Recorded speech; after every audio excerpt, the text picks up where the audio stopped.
The structure will focus mostly on the protein sequences and the different aspects of protein sequences. But I kept this because we're going to also look at various aspects of the DNA structure also. Okay. So, and this the first few slides are going to be repetitive. So you've got the 5 prime end, here. That's why it's called the 5 prime to 3 prime, because this phosphate group is called the phosphodiester, because it's got one ester group, it's got a second ester group which connects differently, and then it is the 5 prime end here, because this is a 5, this carbon atom, the carbon atom that I'm pointing at is a 5 prime carbon atom. Remember, the nomenclature always starts with the functional group of the ribose sugar. Okay, the functional group. So the nomenclature goes from 1 prime, 2 prime, 3 prime, 4 prime, 5 prime. From the midterm, each of you have had a good sense of what would happen, for example, if the phosphorus would be replaced by sulfur, and this phosphorus group would basically attach at the 2 prime.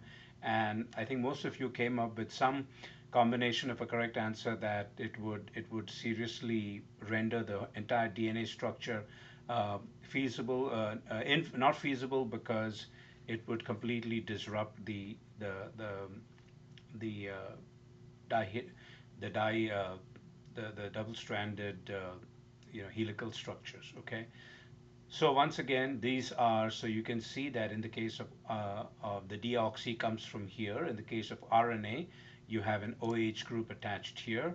There's the ribose sugar backbone. Okay, so it's called a phosphodiester backbone, a phosphodiester backbone. And then you've got so that's those are the diester bridges. Okay, diester bridges.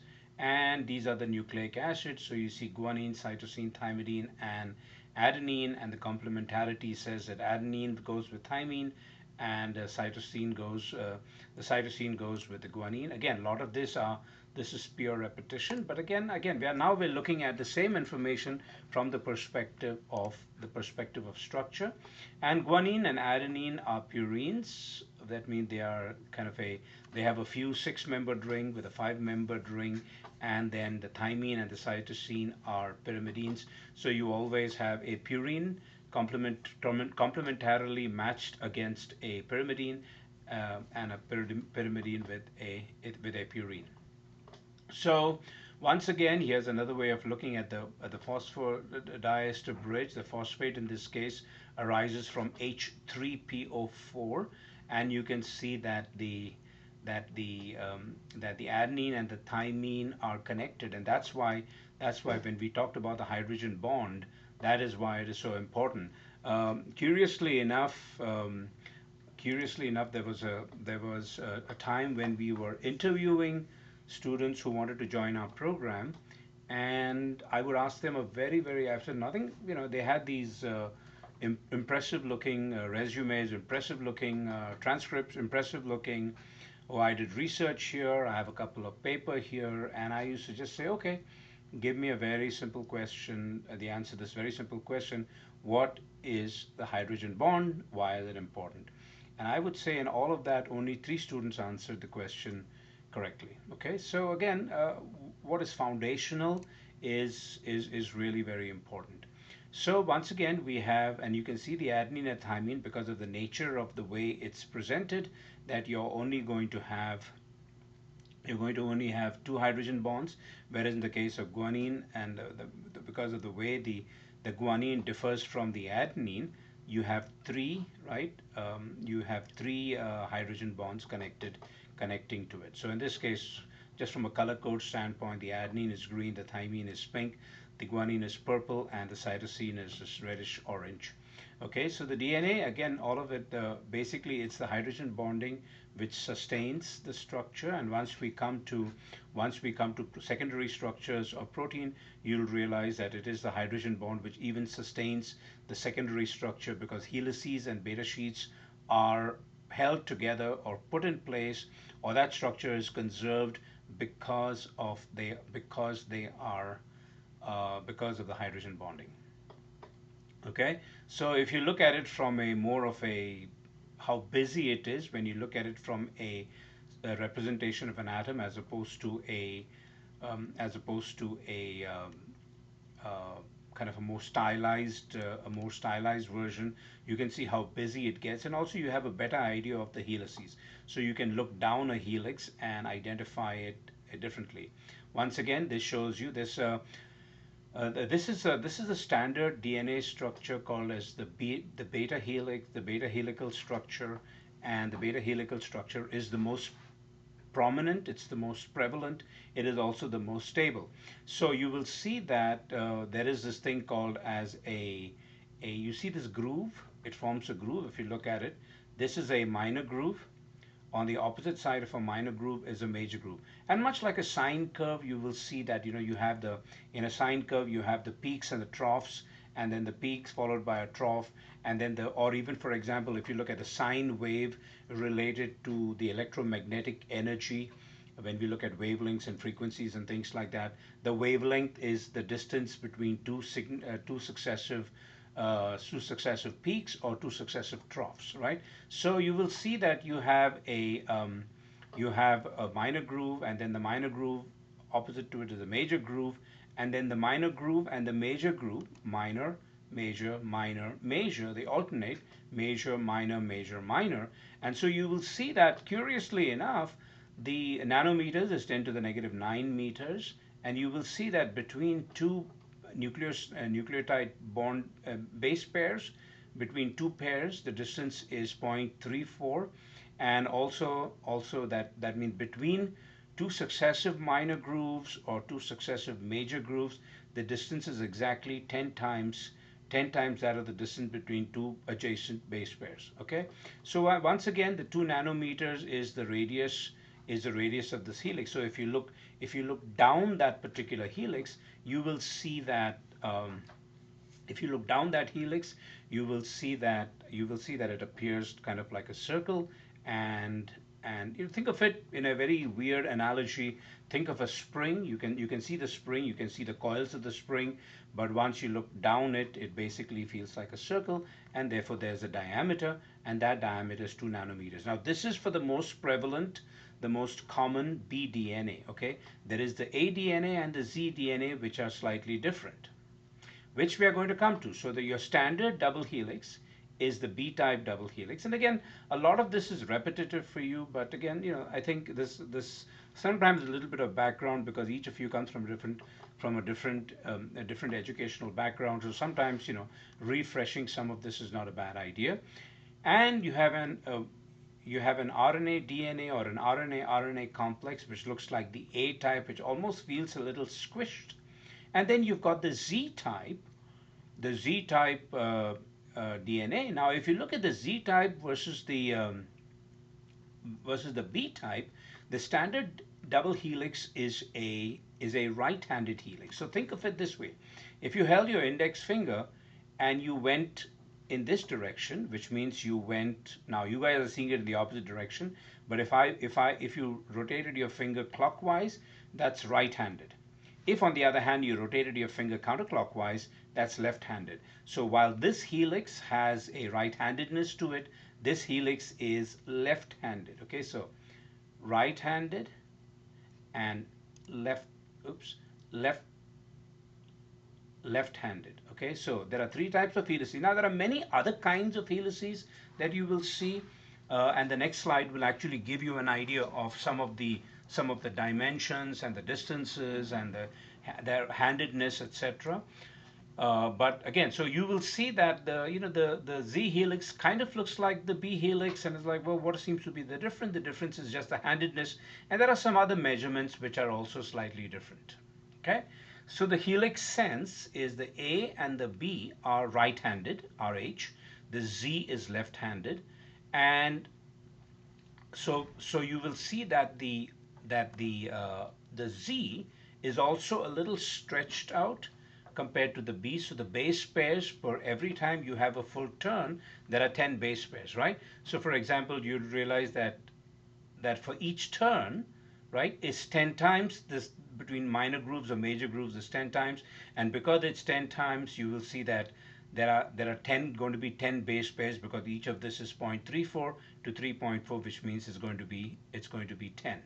Okay, in the case of a helix, you will find there are 11, and Z helix is a little more. The twist is a little more, and in which case you're going to find a 12, and the vertical rise per base pairs is 3.4. We saw that uh, this is vertical rise 2.56 and Z is 3.7. So you can see that the A helix is a bit squished, as you can see from this picture. It's kind of a little, it feels like it's kind of squished and flattened out a little bit. It's a 36-degree rotation. So every time, so think of it like this. You have let's say you have a base pair here, and by the time you get the next base pair in that turn, it actually turns 36 degrees. Okay, 36, it turns 36 degrees before it goes down the next step. Remember, because the helix goes down, right? It's 33 for A and negative 30. Negative 30 just means because it's left-handed, and you have to somehow show that left-handedness, and that degree is negative 30. And the helical diameter, see, we said that this was 2 nanometers. More accurately, it says 19 angstrom units, because 1 angstrom unit is 10 to the negative 10 meters. So therefore, it's going to be 19 angstrom units, or 1.9 nanometers. And this is 23, which means, and you can see it's squished, so the helical diameter is a lot longer, and Z is a little more stretched out, but it's very close, and therefore in this picture they both kind of look the same, and this A helix is the one that kind of looks messed up. There are many different kinds of structural ways in which a DNA structure can be represented, and you could research this.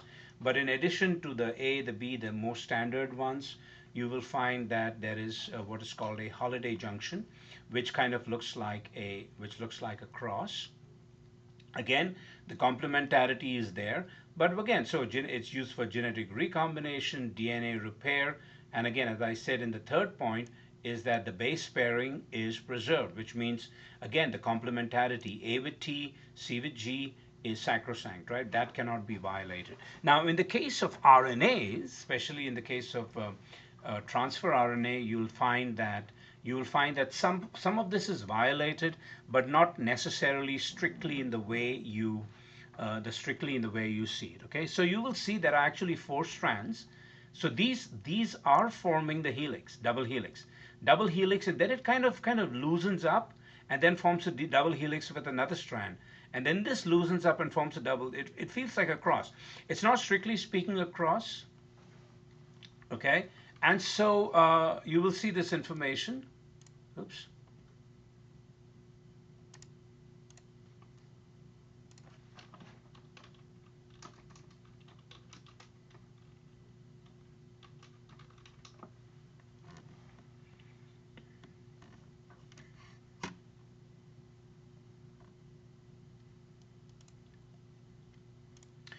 Sorry about that. So again, once again, you will see what um, like it's shown as a cross. But again, remember, it's always 5 prime to 3 prime, 5 prime to that complementarity, that 5 prime matching with the 3 prime of the other strand.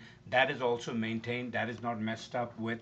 And then here you will see a weird symbol which looks like a black colored bean. It means what is called a two-fold symmetry rotation.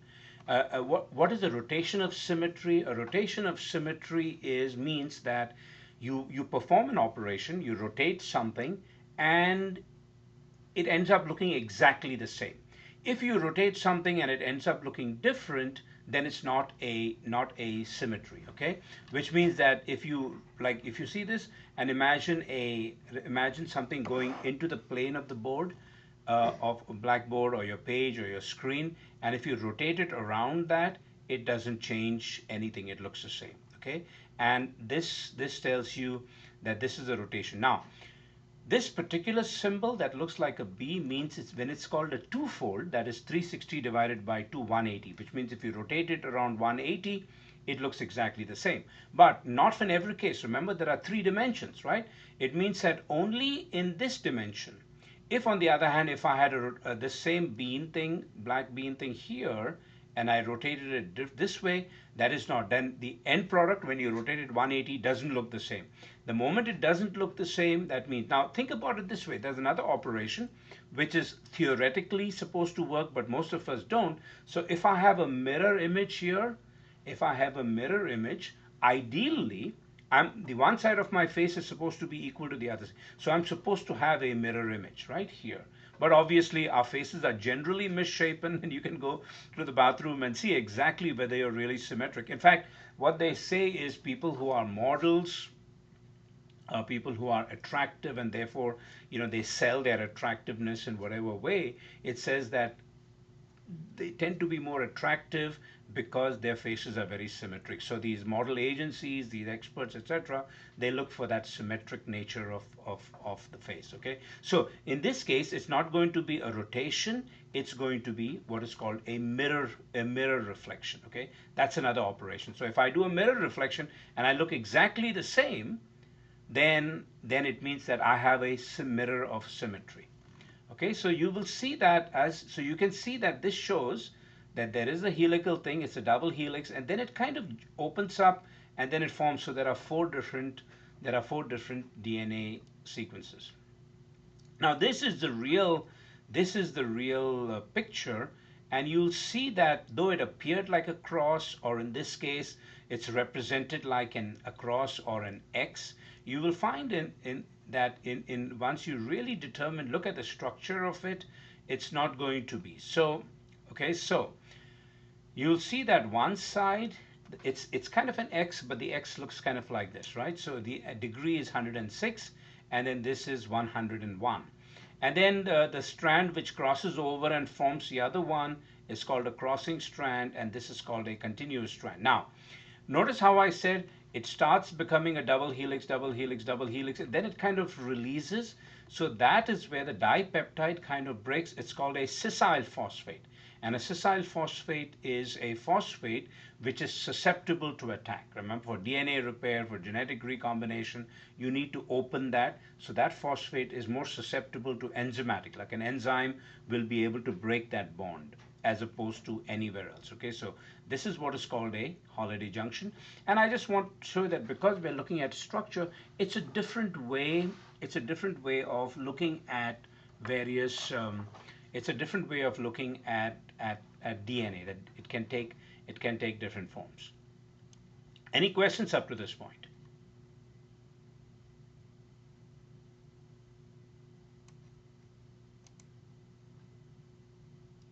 Yes, no, maybe? Can anybody give me a thumbs up just to make sure that you're all listening? Or a wave? Thank you. Thank you, Nvin. All right, great. Okay, that's sufficient. So again, a sessile phosphate is a bond that can be broken by an enzyme. Now, that's the DNA structure, right? I mean, it's not comprehensive, but because we are dealing with structure, it is a more representative. It is a kind of just a refresher, just to kind of keep our minds together.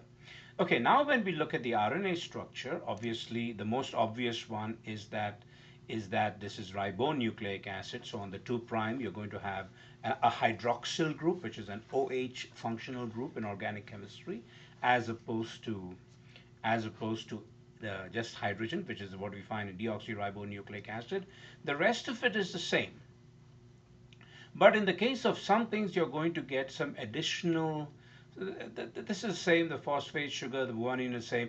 You have what is called a pyrophosphate, an additional phosphate, kind of an excess phosphate region also. And there is a reason why all of this shows up, which will become obvious very soon. Okay, so that's a pyrophosphate. And the other big, so okay, three big things. You're going to have a pyrophosphate in a structure because an RNA it has all the complementarity and all of this, but it has a different function. Because look, what does the DNA have? The DNA has just one function. Well, that's not strictly speaking true. I mean, it might be the only function. The DNA is the bearer of your genetic makeup. It's the bearer of what makes you tick. It's the bearer of the genetic code, right? So it's like saying that, whether it's like saying right now your entire computer is designed to be your entire computer, the entire Microsoft Windows system, etc. Everything can be written as binary code, right? So the binary code is just a bunch of ones and zeros in just inexhaustible, interminable, well, terminable, but it would seem interminable because all of the code is built into it, right? Now, what happens is if you have an RNA structure, but on the other hand, how does that code manifest? That code might, the binary code might manifest into Microsoft Word. Another code, another section of the code might be PowerPoint. Another section of the code might be, and every one of these has a background code. But that means you can take that entire code in a text file, right? But how does it manifest? And that is where the RNA comes in. So the DNA gives rise to RNA, which gives rise to protein. You've got three fundamental types: the transfer RNA, the messenger RNA, which codes for your protein, and then the ribosomal RNA, which is responsible for protein manufacture. Now, each of them has a, in addition, so for example, it's like saying, right, you've got your code, your entire binary code, a bunch of ones and zeros, which is representative of all Microsoft Office. But then what happens is some of it manifests as Microsoft Word, some as Excel, some as Microsoft Access, the database part of it. Some will develop as Microsoft PowerPoint, and there's a bunch of other things that, Microsoft Publisher, various things like that, right?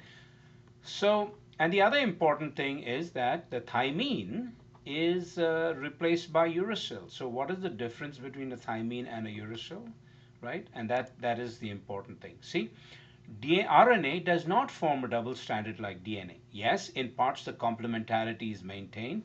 In parts the complementarity is maintained, but in other parts is broken down in order to create a uniquely different structure. And this different structure is created in order for RNA to execute very specific functions, participate in protein synthesis, transfer RNA, something that takes codons, an anticodon region which binds codons and takes all the codons that the mRNA are generated to the ribosomal site of protein synthesis, right? So it has different functions, and the structure therefore has to be tailored in order for it to create its function.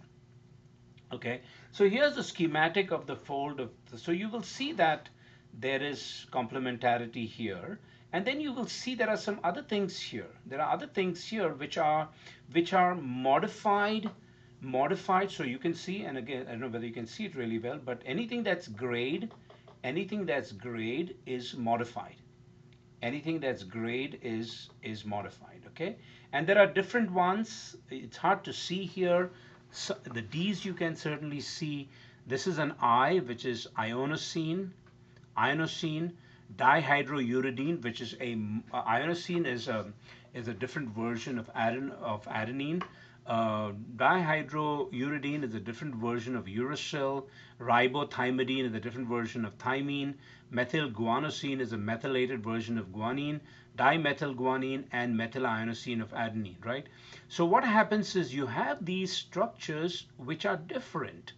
And the reason why we are different is because that nice little complementarity that is going on, that is sustained in the DNA, you need to put that kind of that modified nucleotide in there, because the modified nucleotide will break it, because an adenine will not interact with a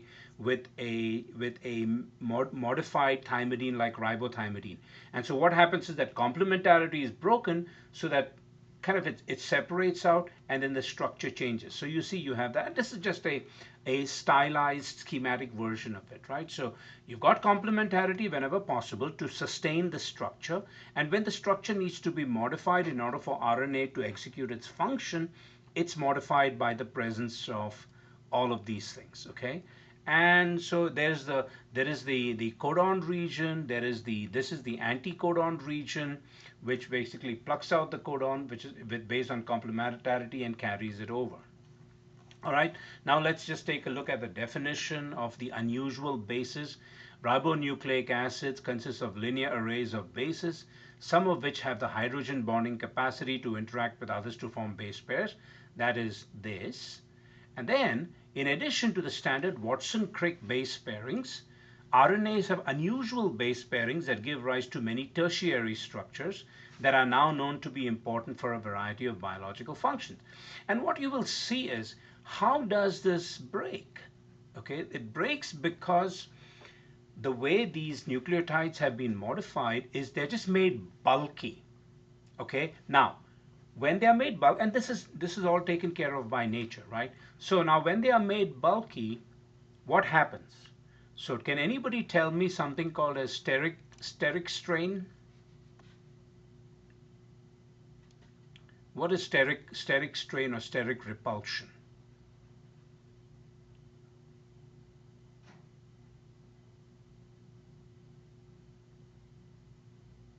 Okay, all right, Michaela, no worries. Anybody else? Iman? Does it have to? Well, never mind, because I thought steric strain was hyper twisting, but I don't think that. I think that's separate, right? Well, yeah, that's steric strain. That is more strain. Oh, That okay. is almost like you twist a string, and then a twist becomes a twist, right? That's Yeah. like a super string kind of a thing. Okay. Sorry. All right, no worries. Anybody else? Yuchia, Nguyen, Iman? Okay, so steric strain is very simple. If you have a molecule and it has two bulky groups, right? So there's always a repulsion between the electron densities of the bulky group. So the molecule is going to adopt a configuration, okay, or a structure that will reduce the strain on the molecule as far as possible. And one of the ways to reduce that strain is to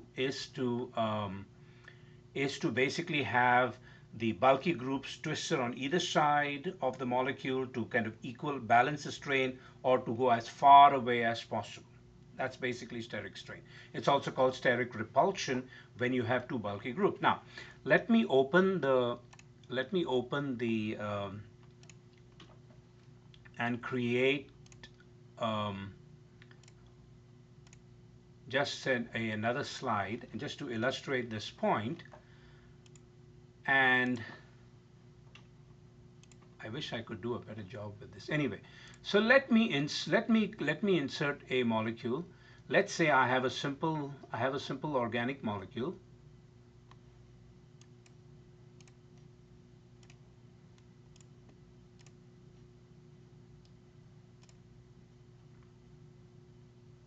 Let me kind of illustrate this. Okay. Now I'll show you a simple. Now, which of you know what is a cis compound and a trans compound? I'm not talking about cis and trans in the context of today's social milieu. I'm just talking about it from a point of view of. So let's say I'm going to draw. Let's say I have a compound. Let's say a carbon and another carbon, right? And it's got a double bond. Okay, and let's say you have a compound, you have a group of it which is very bulky, and then you have another group which is very bulky, and on the other side, just to keep the valencies balanced, I have hydrogen. Okay, and this is your typical olefin organic compound. So you will find that here's a bulky group, and the bulky group is just a kind of another organic entity, right? It's there on this side and on this side. Now, because this is a double bond, rotation about this double bond is kind of hard. Okay, rotation about this double bond is kind of hard, so it stays this way. So what happens is, when you have two bulky groups on either side, it is called a cis isomer. Okay, now let's delete all of this and redraw the structure in the sense of what is trans. So the fact that those two bulky groups are on the same side means it causes a lot of strain, which is called steric strain. Now let's draw it slightly differently, and I have the same kind of compound. It has a double bond, and I have an H group here and an H group here, and the bulky group is on one side and the bulky group is on one side. Now, it's the same compound. Imagine that the bulky groups are the same, which means it has the same molecular formula, it has the same structural formula, but the reason it's an isomer is because they have two different structures. So they are essentially the same compound with two different structures, and this is called as trans. Okay, and typically whenever you see there is a compound exists as a in its cis and trans isomers, you will find that the trans isomer is a lot more energetically stable, and you're going to have a lot more of it because it's a lot more stable, because the bulky groups are distributed on either side, and therefore, okay, so this is trans and this is cis. Okay, so that is that, and hopefully that explains. So steric is where there are things that are too close together. It causes a strain because there's electronic repulsion and things like that, and therefore the molecule, even if there's no isomers like this, the molecule adopts a structure where the groups, the bulky groups, are as far away from each other as is possible. Now, if you look at these compounds, you will find that, and this is an oft repeated structure like ionosine, right? And ionosine, what you'll see is this is your typical purine, right? This is your typical purine. But then you take this big bulky group, and this big bulky group is a five-membered ring. It's got oxygen, it's got oxygen, it's got another oxygen. All these additional oxygens that are present just make it bulky. And because it's bulky, then you have like saying that, well, because it causes too much strain on the typical DNA molecule, and then the molecule adjusts its structure to make. So you will always see wherever you see these breakpoints, wherever you see these breakpoints that happen is where you have an unusual base, right? Okay, and again, I don't have to repeat this. So for example, you will see in hydrouridine, this is a uracil compound, but there is a very, so, and you look, that's the exact same thing, right? Oxygen means very negative, another oxygen means very like a rich electron environment, and one rich electronic environment is going to not only cause the strain because of the bulk, it's going to cause a lot of repulsion because of a lot of the negative density. See, oxygen, oxygen, oxygen, oxygen, electron accepting group, but a very electronic rich environment. Okay, so I just put this here as kind of like, just as a to put the information in here, and you will see that, again, it's the exact same bulky group which exists on a thymine, or on a guanine, right? So methyl, and then that means you're going to have another group called the dimethyl. Okay, another methyl group here, methyl ionosine on a purine. You're going to have another big group with a methyl group here, so it adds additional bulk. And what that does is that modifies the structure of RNA in order to cement certain places in order to do its function. So you look, for example, this is the anticodon. This is the part that binds to that particular codon and transfers it. This is tRNA. And you will find that this has kind of an L-shaped structure. So once again, where it's required for the complementarity to be maintained, it's maintained. And then the red guys are the anti, the red guys are the unusual bases, and they kind of begin to disrupt your typical DNA structure, and then you get an RNA structure. And in addition, you've got a hydroxyl group for every one of these. In addition to just the dehydroxy group, which is DNA, you have the hydroxyl group and a uracil instead of a thymine. Okay, so this is like if you looked at these things in a certain plane, you'll see that they belong in different planes. Okay, now obviously you determine an X-ray determined crystal structure, and the X-ray determined crystal structure is something like this. Here is even a better structure. So now that L-shaped thing becomes very evident. Okay, so you'll see how this goes. Now, that is about RNA. Again, kind of a refresher. We're just kind of blowing through structures. There's some mathematical things which I'm going to ignore because I don't think it's really within the context of this particular class. And don't worry if it's not going to show up in the exam either. Okay, all right. So now let's look at the protein structures, right? The protein structures, the foundation of a protein, just like the foundation of a thing is a base of a DNA or an RNA is a base, the foundation of a protein is an amino acid. And there are different ways. There are 20 typical amino acids. There's some variants available also. But one of the ways you can take these 20 compounds is by basically separate. There are many ways in which you can separate them, but one of the ways that which you can easily separate them is based on is based on their overall charge, right? You could do it based on bulk. You could do it based on saying that does it have an aromatic group, in which case you're going to have phenylalanine and in tryptophan and things like that. But now I want to tell you a little bit of an aside, a little bit of a story.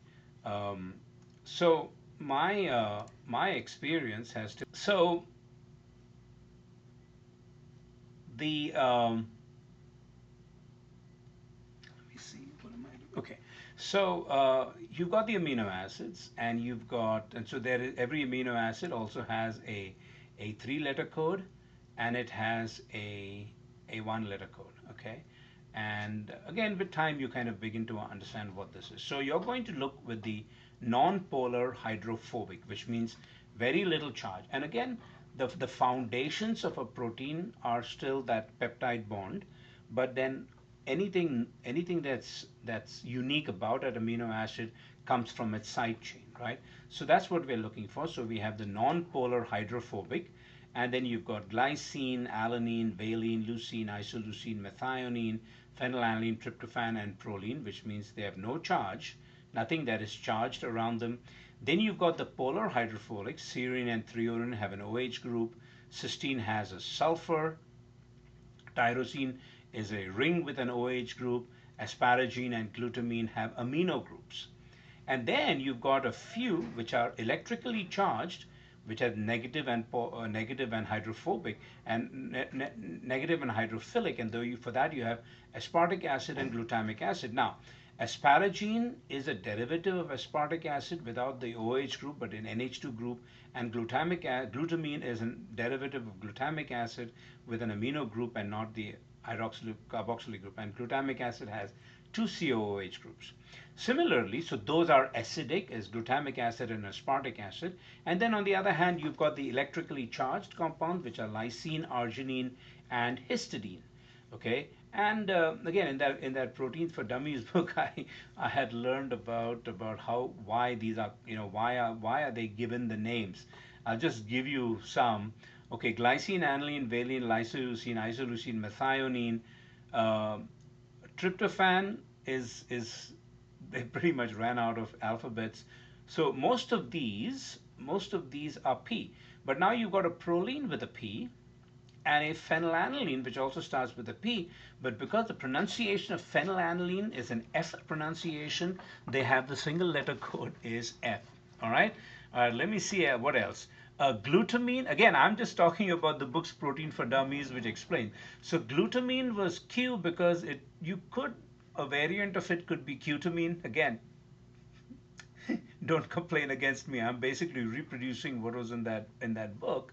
Tyrosine because it's kind of has a Y, like tyrosine Y. Cystine's easy. Serine threonine is easy. Tryptophans, they're like, well, some things you just have to memorize. So tryptophan was a W. Glutamine, aspartic acid, D because it sounds like aspartic acid. So D. Okay, lysine, not much you can do about it. Arginine because you now there's no rationale for it. I think the Protein for Dummies books were just finding a way to help you. Histidine, that's easy because it starts with an H. So arginine for R, phenylalanine for the F sound, cutamine, asparagine was an N again. So and aspartic acid, the glutamic acid E, tryptophan W, and lysine K. It was like the author of that book just threw up their hands and said, well, some things you're just going to have to memorize. All right. So you can go and look at this really useful resource. It I just kept that as a placeholder.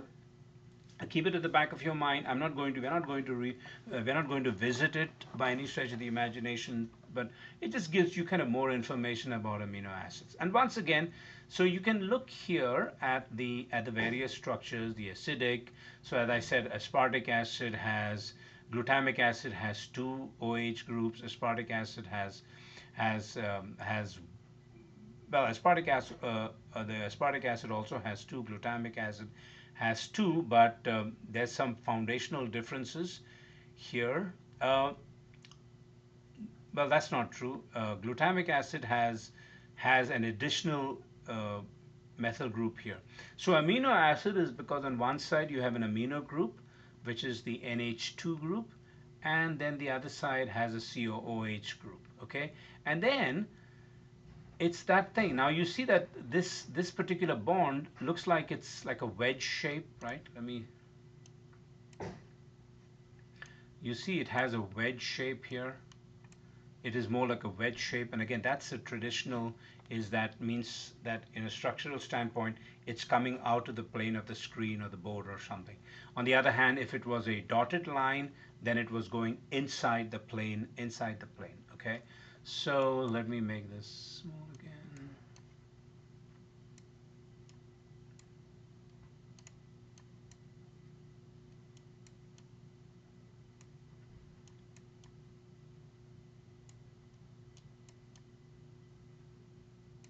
Okay, so that's the structure, and interesting, what is the most unique of all of them is proline. And look, fluorine, look, this is the amino group, and this is the carboxylic amino group and the carboxylic acid group, right? That's the part that's same, amino acid, right? And then the uniqueness, the differences in amino acids come from the side chain, right? In prolines, watch what happens in proline. In proline, the side chain turns on itself and reattaches back to the peptide chain. It reattaches back. So proline is in that respect. Now every amino acid obviously is unique, but this is unique from a structural standpoint because the position, which means very often, you'll find it very prevalently in loops because it kind of, if there's any helix or a beta sheet, because the proline kind of turns back on itself, it breaks the helix. Very often it's called a helix breaker very often, and you can find it in loops a lot more. You'll see that that glycine is nothing because glycine just has a hydrogen atom here. So glycine is pretty much just a basic amino acid with nothing poking out. In terms of complexity, alanine comes in after. Okay, and again, if you see the difference between aspartic acid, which is a carboxylic acid group as a side chain, and then there is asparagine, which is neutral because it neutralizes that carboxylic acid by putting an amino group in there, right? Similarly, glutamine, see it's a derivative, it's a carboxylic, it's an amino derivative of this carboxylic acid, as the OH is replaced by an NH2 group. Okay, so once again, nobody is ever going to say go out there and again let's look at tryptophan. Tryptophan is the only one which has a fused ring system. A phenylalanine has just a single amino acid, and then tyrosine, it looks like phenylalanine except it has an OH group which lends it to some hydrophilicity. Okay, isoleucine is a secondary structure, so the primary structure is leucine. So you see here it goes up and then it splits, whereas the in isoleucine you'll see that the methyl group comes at the secondary position here as opposed to the tertiary position here. Okay, any questions related to amino acid structures? We're just kind of doing a lot of refresher. There's nothing that you can't, that I'm teaching you here that you cannot find anywhere else. All right, so all those structures aside, this is where we come to. We have an amino acid at the amino group, and then you have the carboxylic acid group, and then two of them get together, and you lose a water molecule, as you see by the arrow, and then you have a dipeptide. And similarly, you have polypeptides as more of these get strung together. So it's a polymer of amino acids, right?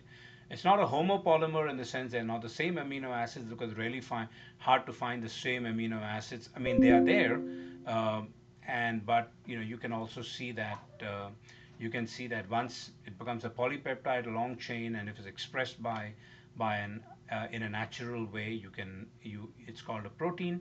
A polypeptide that's long enough, which a very dedicated function is called a protein. All right.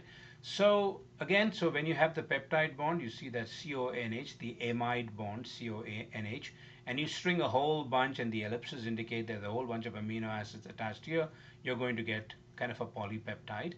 And then in terms of looking at the protein structure, you will see that if somebody asks you what is the primary protein structure, it basically is, if you just write the entire protein sequence, that's the primary structure. Just basically the nature of the amino acids, what comes first, what is the basically the sequence is called the primary structure. When the primary structure basically goes into different kinds of, like an alpha helix, a pleated sheet, and we'll see what those structures look like, that is called secondary structure. There are also some loops which are not just purely loops that are flopping around, which we call an extended conformation, but there are also loops which have very kind of specific structures, and those are also sustained by means of hydrogen bonds. Those are called, you can have a loop, can have hairpins, okay, so which means it's not just a floppy loop. It doesn't have a beta sheet or an alpha helix, but it has a thing, and there are hydrogen bonds connecting that, so that loop maintains that hairpin structure, okay. uh, when all these get together, you get a tertiary structure, and when several of these independent tertiary units get together, you get a quaternary structure. Okay, and in classic example, when anybody asks about a quaternary structure, your answer should be hemoglobin. So once again, let's repeat. The primary structure is just writing down the amino acid sequence, and that's it. And then the secondary structure, you will see that if you have this is the foundations of a secondary structure, that remember that the R groups, the side chains, do not participate, in the secondary structure. Okay, they do not participate at all. So any kind of hydrogen bonds which are responsible for the sustenance of the secondary structure have to come from have to come from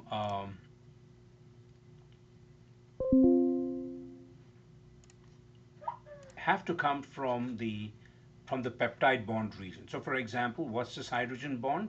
This hydrogen bond from the peptide, CONH, right? And the CO, this from the carboxylic side of the amino acid of the peptide, the amide side of the peptide, and the carboxylic acid side of the peptide form a hydrogen bond.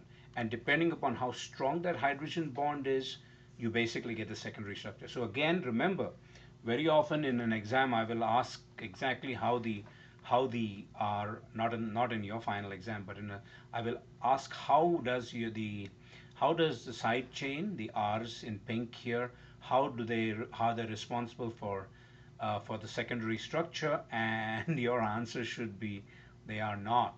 Okay, so all the hydrogen bonds occur at the peptide bond level. Now, see, we're looking at these hydrogen bonds. As these hydrogen bonds are strong, you actually get a helix. And again, remember the R's or the side chains are always pointing outwards. Okay, so once again, the helices are always sustained by a. Now, if you kind of imagine if you had a spring, a coil of a spring, which is like an alpha helix, and you stretched it out. Okay, so let's see. And again, this is typically what it looks like. Again, all the R's are always pointed in opposite outside of the chain, and it's just that the CO and NH hydrogen bonds is what sustains, and that's why in our very second lecture, after the introduction part, we began talking about a hydrogen bond, because understanding and knowing what a hydrogen bond is very critical to understanding the foundations of DNA, RNA, and the secondary structures in proteins. Okay, so that's what it typically looks like.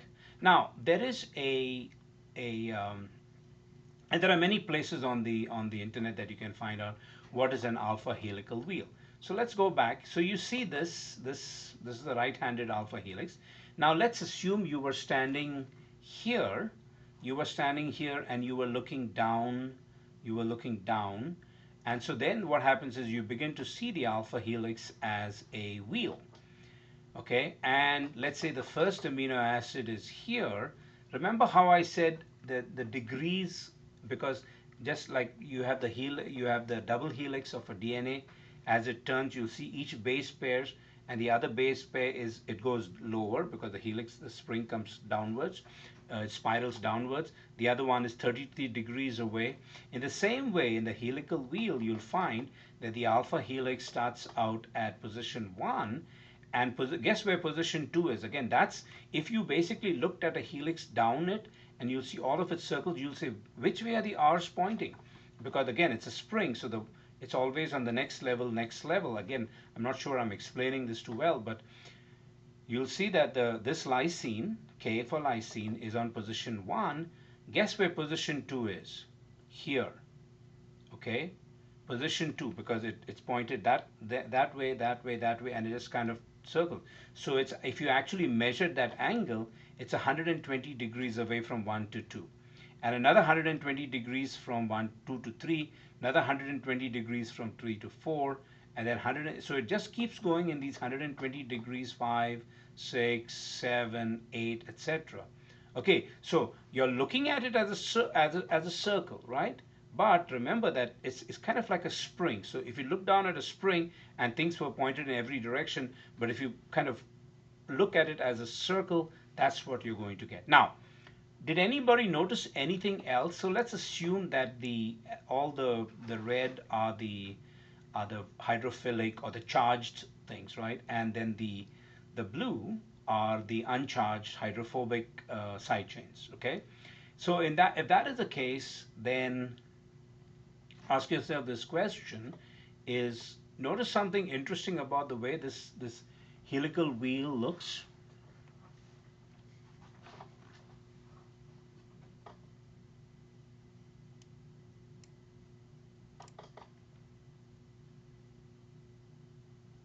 Anybody, just from looking at it, does anybody have a sense of what it looks like?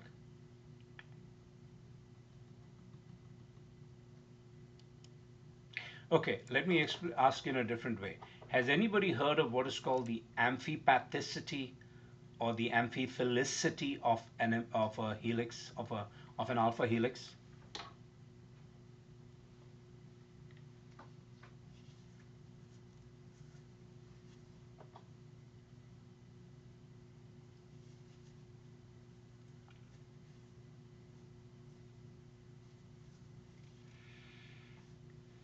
Okay, so the amphipathicity, basically it means that if you take a helix like a pillar, one side will always invariably be charged, and no matter how you twist it, and this is very well illustrated by the use of the helical wheel.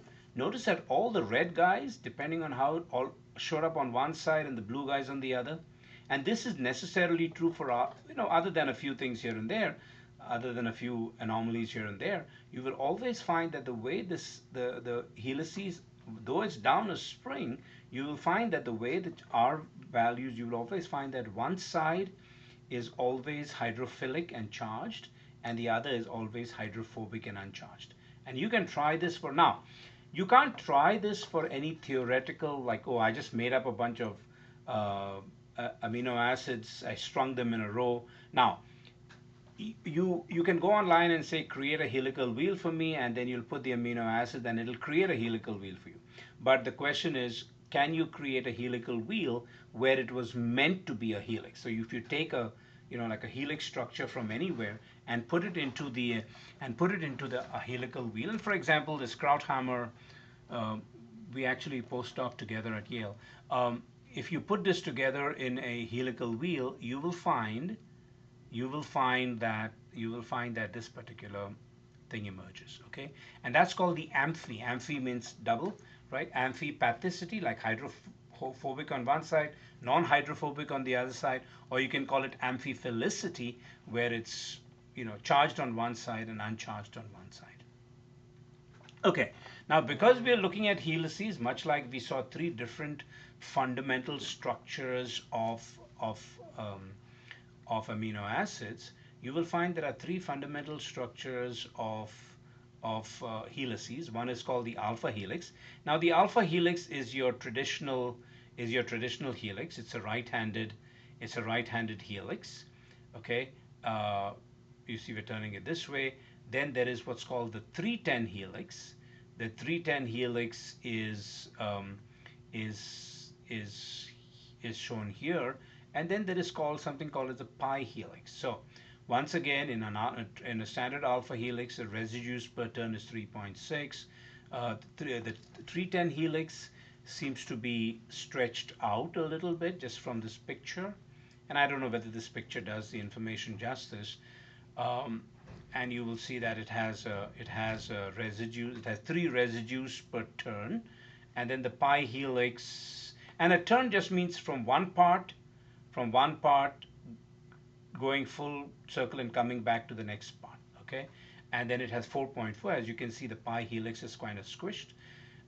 You have 1.5 angstrom units. That means 1.5 nanometers per translation as you go from one to the other. That's the distance it travels. Two in the case of, as I said, it's the 310 helix seems a little stretched, the pi helix seems a little squished, and therefore that explains it. The helix radius of a alpha is this. Again, the 310 is stretched and the pi is squished, so it has a greater radius. And the pitch is basically how it basically curves, right? What kind of what kind of, based on a complete full turn, what distance does it travel for that particular turn? So from here to here, uh, what is its distance? Or here to here, what is the distance? From here to here, what is its distance? In the case of an alpha helix, it's from here to here is 5.4. From here to here is 6 because it's more stretched. And from here to here it's 4.8 because it's squished. So again, you can see that every one of these, any one of the parameters that you're looking at, any one of these numbers, again, nobody expects you to remember any of this. Just this is kind of, if this is new information, as it seems from your responses, then this is something you want to just keep as a placeholder so you can understand some of this. Okay. All right. That's a little animation, and you can see this a little broader. Okay. Beta sheets. Again, the hydrogen, the R groups never participate. It's the peptide bonds where you get these things, and so you will have the directionality where you have paired and anti-paired. But so it's almost like if you took a spring, which was nicely tightly coiled, and you can see that's the alpha helix. If you stretch the string and kind of made the beta sheets a little, the hydrogen bonds weaker by stretching it, then it kind of gets that wavy, the spring becomes kind of this wavy shape, and that's basically what a beta sheet is. Okay, so basically these hydrogen bonds are weakened, and because they are, it kind of gets this shape, and therefore they are called beta sheets. Okay, then something else that you need to understand is what is called as torsion angle. Does anybody know what a torsion angle is, or a dihedral angle? Anybody with an opinion?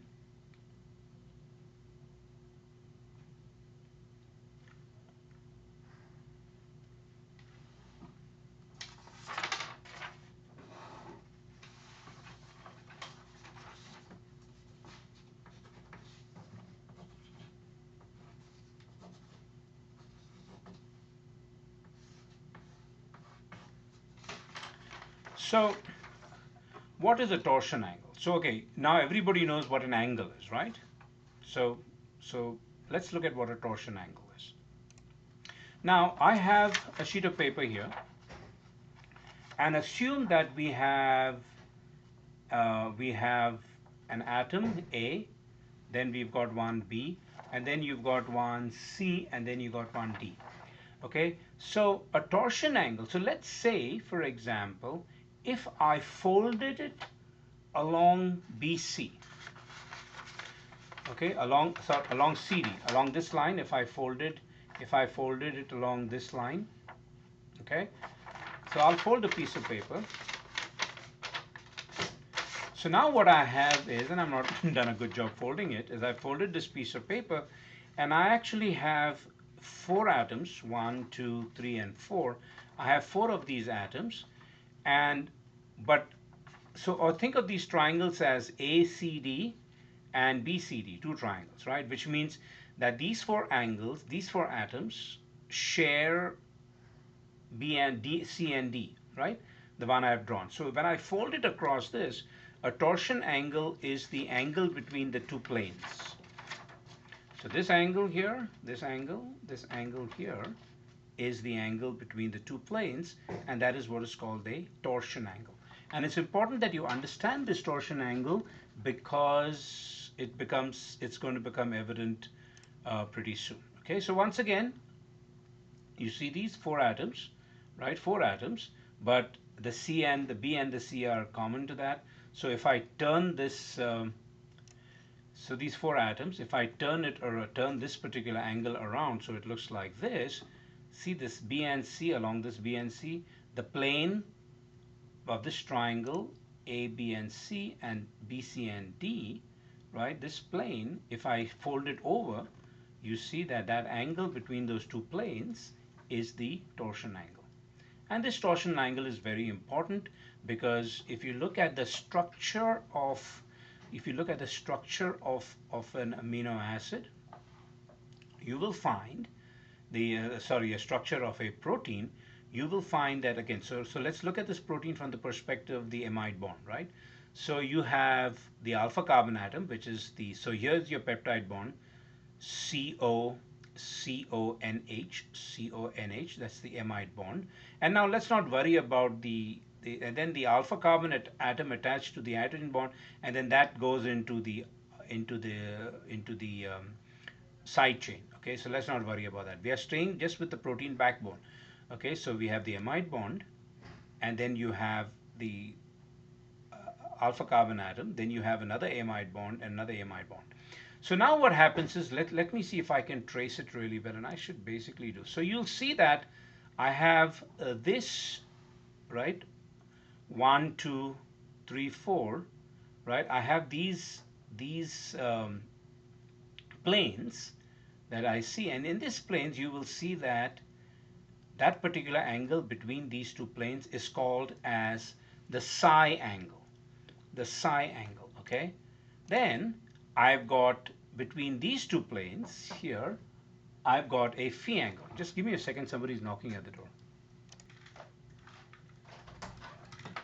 Hello, you see? Class. Okay, you did it. I have a break coming up soon. If you Oh, want. okay.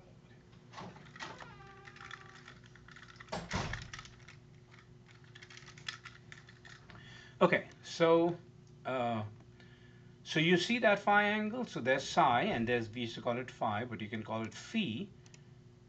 And then there is another angle. So you can look at each of these positions and say that's called the omega angle. Okay, so you can see the planes which identify these angles, and again the R values are not included in this. Okay, remember all these hydrogen bonds, etc. And so that's the protein, that's the polypeptide, that's the peptide backbone. Okay, so these omega, but really we're interested in two. We're interested in the phi or phi, and we're interested in the psi. So now what happens is, if you take that entire protein, and this was in the 1960s, a guy called Ramachandran, he came up with this idea called as the Ramachandran plot. And the Ramachandran plot said that if you took all the phi and the c and the phi angles, in order for, that means that all the phi angles, the phi and the psi, so phi on this axis, psi on this axis, psi and phi, sorry, you'll find that the hydrogen, the phi and the psi angles should be in this area. There might be some basic outliers which are acceptable, okay, in this area. So that is for the beta sheets. Then this area should be for the alpha helices, and then this should be like the 310 helix or the Z helix. Anything that's light, not as bright yellow, is possible, but it means that what it means is that if it goes into any of these white areas, if it goes into any of these white areas, which means these things are so messed up, these torsion angles are so messed up that there is so much steric strain on the protein that is actually not possible. Okay, so again, the red areas where they should be for it to be fine, the yellow is acceptable, and the light yellow in a stretch, but these white areas should absolutely be not, because that would basically, it would mess up these torsional angles so weirdly that it would force everything, to run into each other. Okay, and that's called the Ramachandran plot. Now, this is very important when you solve the structure of a protein.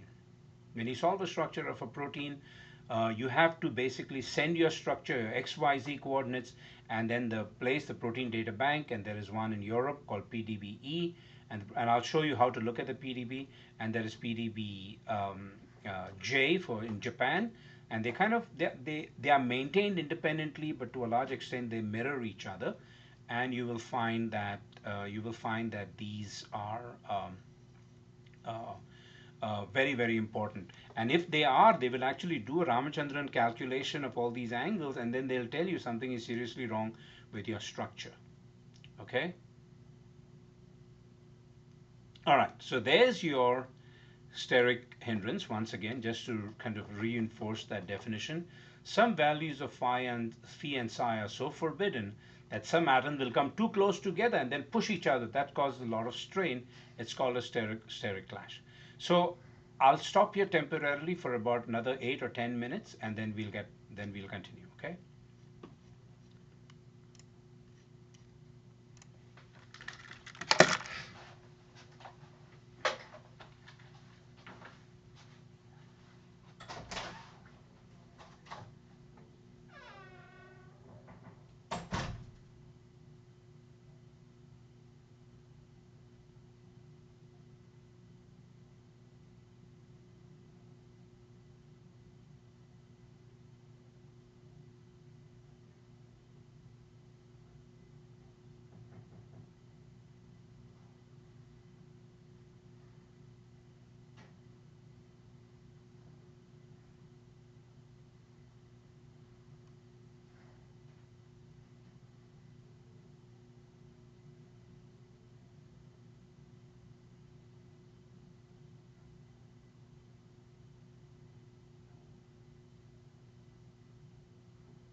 Eventually. Eventually.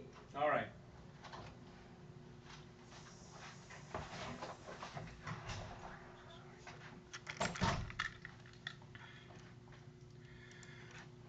I am so sorry.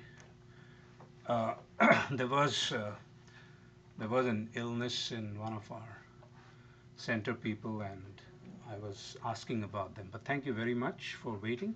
Sorry for my lack of professionalism, and let us continue.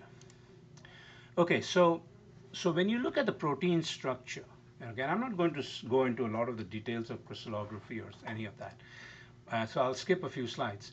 But when you go into the protein structure, you will see that this the that for for any structure to be stable, you need for that your need is for that structure to be that because look, in nature, from a thermodynamic standpoint or anything, everything tends towards stability, right? So for example, give you an example, something when you have a hot body, right? Let's say you heat a piece of iron and you leave it in a big room, it doesn't acquire heat energy, right? It dissipates heat energy until you have an equilibrium between that metal box or whatever and the surrounding environment, and you have some kind of an equilibrium or some kind of a stasis, right? So everything tends towards equilibrium. Now, it's not going to also magically get colder than the surrounding environment, because that's not stable, because that involves more of the heat exchange to take place, right? So everything goes towards stability. So if we gave somebody a protein structure but it had all these violations, then it would be a major issue. Okay, so one for so for example, if you were to write a crystal, do a crystal structure, and then that means these regions, and I say, when I say these regions, I mean these regions should be empty. That means any kind of structure for these regions should be empty, which means there should be no Ramachandran violations. That means there should not be any helices, any strands, any of these in these regions. The moment it has a phi or a psi value that in this area, which means there is a problem. Now, they'll allow a few, but not necessarily a lot. Okay, so there are some exclusions. You'll see those. The red areas is where you would expect to find it in a stable helix or a stable sheet. The yellow, acceptable. The light yellow, the cream, the beige, the cream color is stretch, and then some cases, so sometimes it's possible but not. So sometimes the reason they might just say is, okay, for some reason there is a protein family, and this violation seems to be very consistent within that family. So maybe that violation messes up the structure in a particular reason, because proteins in that family are responsible for a particular function. And now the question you have to ask yourself, see, this is where you would, in a Ramachandran plot, this is where you find beta, and this is where you find alpha, right? But if you look at glycine, you'll see the the the phi and the psi values are all over the place. Okay? And so the question you have to ask is why? Well, simply because glycine has only a hydrogen atom as its side chain. That's it. So there is a lot of flexibility is allowed, right? Because there is literally no side chain hanging off it. There's no R value hanging off it. So you can see that it's all over the place, and it doesn't really violate anything. Okay, so that's glycine. Now, a tertiary structure is where you have your helices and you have your sheets. And once again, you will always find in these structures, remember we talked about the amphipathicity of a helix. You will find that the charged regions, the one side of the thing is of that helix is charged, the other side is uncharged. You will find, so if you look at this particular structure, you'll find these helices and sheets. You'll find that the sheets are kind of in the middle. You will find that the helices are pointed in such a way that the outside is always hydrophilic, and the inside, the core, is always hydrophobic. So it presents itself in a hydrophilic way to the surrounding environment, which in a cell is mostly aqueous. Okay, and then also you have these you have these loop regions, which also in that structure. And once again, the outside loop regions have more hydrophilicity in it. The inside, which are colored in blue here, the inside loops are black in color, which they are inside the protein. So once again, anything that is hydrophilic, anything that's charged, anything that's hydrophilic in the sense water loving, that means it'll interacts with an aqueous environment, are going to be in the outside. And so that's basically the folding of the protein takes place in that way. When you look at the quaternary structure, we have these various subunits that then are kind of somehow get together because of a certain function. So for example, here we will see what a quaternary structure is. And a quaternary structure is hemoglobin, and hemoglobin is responsible for carrying blood, carrying oxygen through the blood. It what gives the oxygenated bright red color to blood. And so you will see there are four subunits. There is the alpha chain, another alpha chain, a beta chain, which is very similar, another beta chain. And then in the middle of that protein is what is called a heme group. This entire cage-like structure, organic structure, has a heme group, and in the middle of that heme group is an ion. Okay, and it's that ion which interacts with the oxygen and actually like attaches to the oxygen, and that's how it carries oxygen. And hemoglobin is also, now just like that, there is something called as myoglobin, and myoglobin is a protein which is like hemoglobin, except it exists as a single structure. It's not a quaternary structure, and it has the heme group, which is very similar. So imagine one subunit of hemoglobin is myoglobin, and it is responsible for carrying oxygen throughout the muscles. Myo means muscle. Okay. And in the crystal structure, you will see that here are each of the subunits. These are the heme groups attached to ion, and that's the typical structure that has been solved of hemoglobin. Okay, in addition to that, you also have disulfide bridges. So a disulfide bridge, so if you have a cysteine, okay, this is what a cysteine looks like, and so a CH2SH, CH2SH, and then what happens is, so let's say a cysteine is in a completely two different parts of a protein. They're just completely away, right? So they are in a completely different part of the protein. So now what happens is these cysteines will get together and lose one hydrogen molecule and form a cysteine bond. This is a real bond. So now what happens is two different parts of the molecules will be held together by a bond which is hard to break, and that is responsible for the structure, which is then responsible for a particular function. So why is cysteine so important? And the cysteine is important. You can see, basically, remember our PAM or our Blossom matrices from our third lecture. You will find that the cysteine is important because the probability, or that log odd ratio of a cysteine to be replaced by a cysteine, is very high, which means anything else replacing that cysteine is very low, which means that a cysteine is conserved because the entire overall tertiary structure of a compound is responsible for cysteine. Okay, so that's the PAM 250, and you will see that. And again, even if you looked at the Blossom, you'll find that the cysteine is pretty high. Another one that is very high is tryptophan. Tryptophan has a very weird structure. It has a fused ring in its side chain, and it's very, very conserved. Conserved means this value is very high, and very other, for example, some of the other molecules are much easier to replace, therefore their conserved numbers are not that high. Okay. Why does methionine not form? Remember, there are two side chains which have sulfur. One is methionine and the other is cysteine.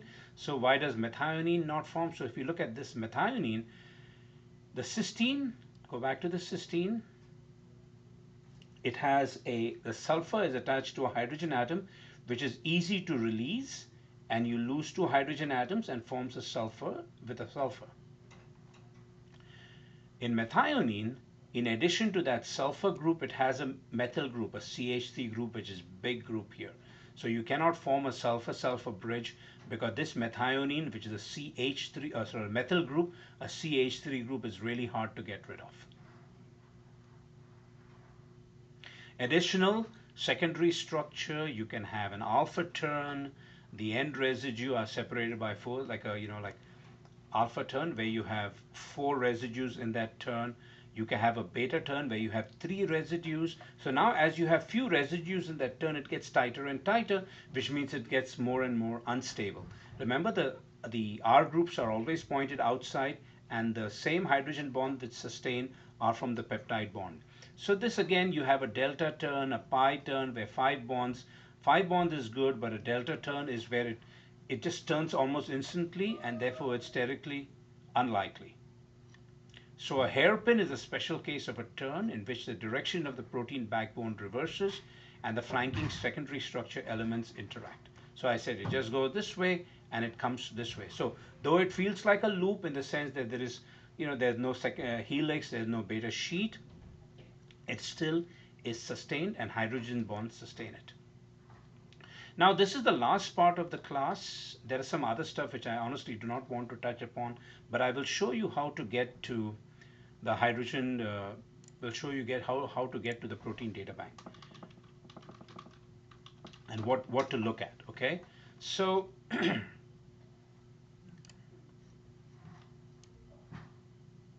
so protein data bank, you just go to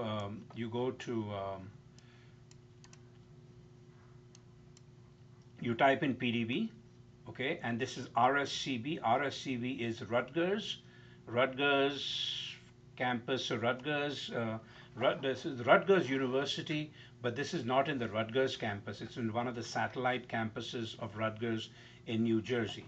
So again, there is also the protein data bank in Europe called PDBE, and there's a protein data bank in Japan called PDBJ. But let's go to the protein data bank, okay? So you will see that there is a lot of structures. So let's just look for one. Again, I just wanted to show you what a protein structure looks like, what that protein data bank, that information, which basically is allows us to create a structure. So I'm just going to find something called 1F88. Now, these are proteins that I know, so I'm just going to go to that and we do a search. And so 1F88 is what is called the crystal structure of bovine rhodopsin, and rhodopsin are these proteins in the eyes, which are responsible for they get excited when light hits them, so they're more responsive to light. Now, if you look at this structure, and again, not all of them are not important, but if you look at these structures, you'll find that this is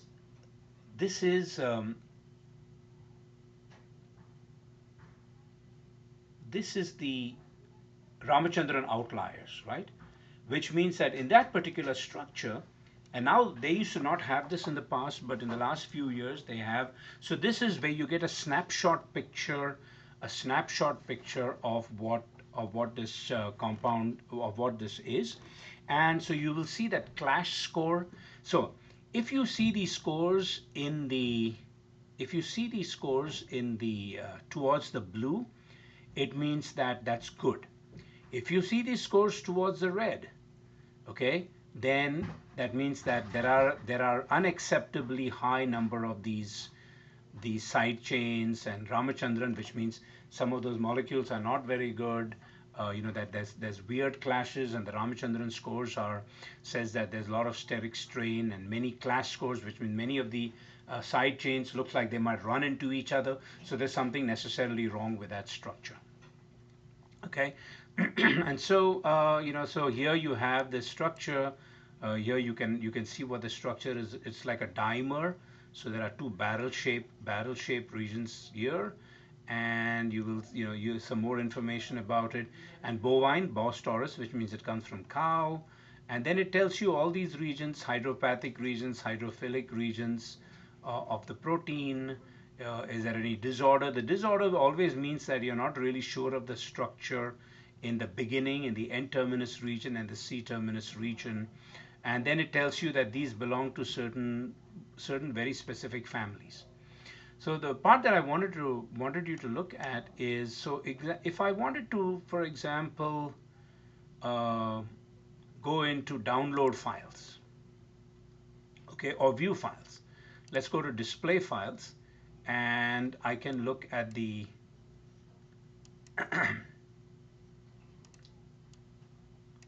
I can look at the faster sequence, and then I can look at the PDB format. So the one of interest is the PDB format. When I click on it, so typically what you will see when you want to learn something about the protein is it tells you it's a crystal structure of bovine rhodopsin. It's one F88, and again, this is a lot of additional information that you need about this particular protein. A lot of additional information, okay? A lot of it goes into mathematical crystallography, which is way beyond. I used to be able to, like, I used to teach it, but I realized that people didn't like, so I'm just going to take it out of this particular class. You might actually find it in the slides that I attached for you, but I'm not really that terribly interested in teaching it. The parts that I'm interested in are in the positional parameters. So here you can see that this is the sequence. That means it tells you that there is 1 to 48. It tells you there are two chains, A and B. Remember when we looked at the structure, there was a green, that lots of helices, and then there are not a lot of strands in here. And so it tells you that there is 348 amino acids. So 1 through 348, and the B chain is 1 to 348. It has some called the heteroatom called retinal, which means it interacts with retinal and then it absorbs the light and gets excited, and then it gets de-excited. So it tells you there are a lot of helices. For example, amino acid 28 to 32 is a helix, then 33 to 65 is a helix, 70 to 90 is a helix, 90 to 101. So all these are helices. Okay, but the one that I'm interested in is to show you about this. So here you have an atom, which means it's an atom position. It's atom number 1. It is, now remember, in our peptide bond there is the amide peptide bond nitrogen. Okay, then there is it tells you what kind of amino acid it is, and it's methionine, short form. It belongs to the A chain, and it is residue number 1. Okay, so let's repeat this. It tells you this is a representation of an atom. Okay, it is the atom number 1. It is, let me make it a little bigger. Oops, too big. Little better. So I'm going to show you this. So the atom, it's the first atom. Oops, I'm looking at something wrong here. First atom. The atom is N. That's the amide or the peptide bond nitrogen. It's a methionine. This belongs to the chain A. It's the first nucleotide. This atom has an X coordinate of 43, Y coordinate, Z coordinate, and then there is something called as the occupancy. Now the occupancy, remember, is how does one do a crystal structure? When you do at the end of a crystal structure, it's one of the hardest things you can do in structural chemistry or biochemistry, and that is you don't get a position called the atom. At the end of your experiment, you get this smeared density, just like this clouds all over the place, okay? And I'm explaining in really simplistic terms. You get this density which looks like clouds, and just basically the entire structure is one big set of clouds. Now in that, you have to identify that atom position. Now, remember, a protein is even when you're doing the crystal structure, the protein is a living, viable entity, which means it's moving. It's moving, it's vibrating, it's all kinds of things.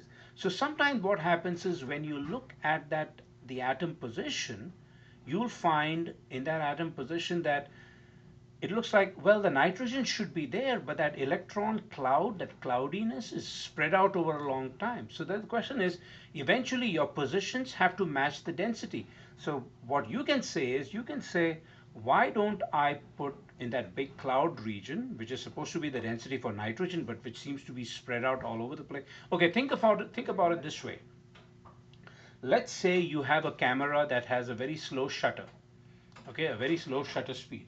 And and let's say you're at a car race and the cars are moving really faster, right? And just when you think a car passes you, you take a picture, right? But the shutter speed is a lot slower than the car moving. So what happens is the car has already moved from one place to the other, before your shutter has opened and closed to take a picture. So what do you get? And most of us see it, we get this smear, right? So the question is, and let's say your job was to position the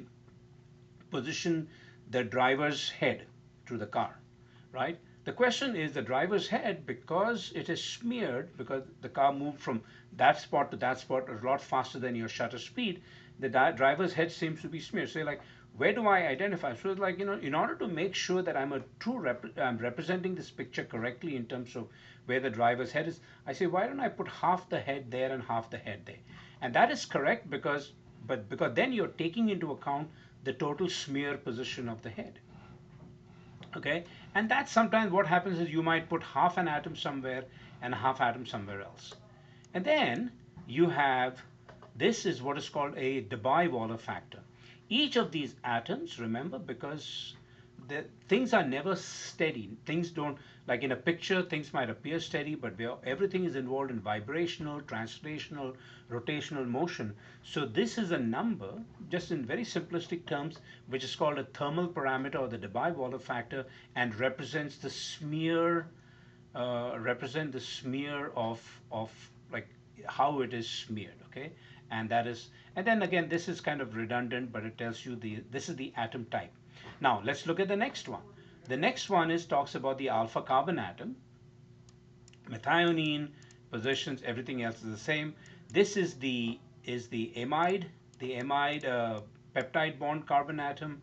This is the peptide bond, and then methionine has alpha carbon atom, which comes, and then you have the beta carbon atom, the gamma carbon atom. Then of course there's a sulfur atom, and then I said at the end of the sulfur atom there's a methyl group. So each of these is represent. Alpha means closest to the side chain, the closest number of the side chain, and then it increases, and then it has these Greek symbols. Okay. And any questions about this? Because I would recommend that you guys pay attention to this, because a question related to this is going to show up in the exam.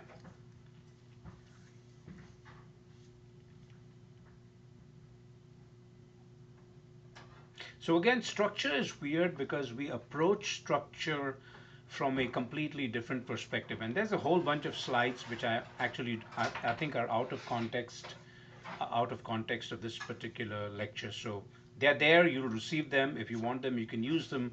But again, there is a little bit of let me jump some slides and go to the PowerPoint and jump some slides, and you will see that we talked about this, right? All of these parameters, they are defined here.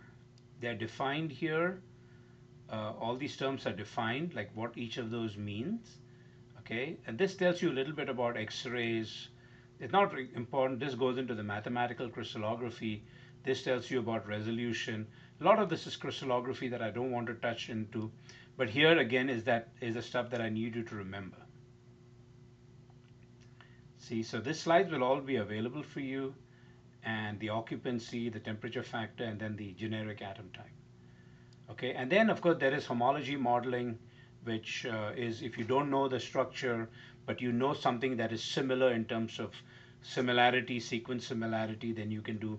And again, if you take my spring course, I will actually teach how to run modeler on a simple protein. Okay, so that's pretty much it, guys. Again, I skipped a lot of the stuff because I keep getting comments that it's a little too hard, it's a little too off the wall, we don't have the foundational background. The slides are there for your edification if you want to keep it for your own knowledge, but it's not important. Okay, so again, room 120 on Friday. Do not bring your phones. You're not going to be able to use them, and if you bring them, you're going to have to keep them on the desk in front of you until your exam is over. Show up with a pen. You don't need a calculator. You can, I mean, you won't need a calculator. Anything that you need to memorize will be provided for you. You don't have to remember formulas, none of that stuff. Understand that it's going to be a lot of problem solving, and it's about understanding the material. Somewhere between now and Friday, if you have any questions, don't hesitate to make an appointment. If it's like, hey, you want to study, you don't understand something because it's been a while, then I'll be happy to sit down with you and talk. It's a completely closed book exam, and you have to basically just, as long as you understand the material. It's not going to be inordinately hard. Everything is going to come straight out of the slides. There might be some math that you might have to do, but nothing that you're going to have to make up a formula and things like that. Okay? Sorry, I keep glancing. There's somebody doing some uh, HVAC work outside my office. Any questions? No? Okay, I will see you on Friday unless you have any questions. And feel free to knock on my door. Feel free to poke your head in there, and it'll be fine. All right, we will see you. Thank you.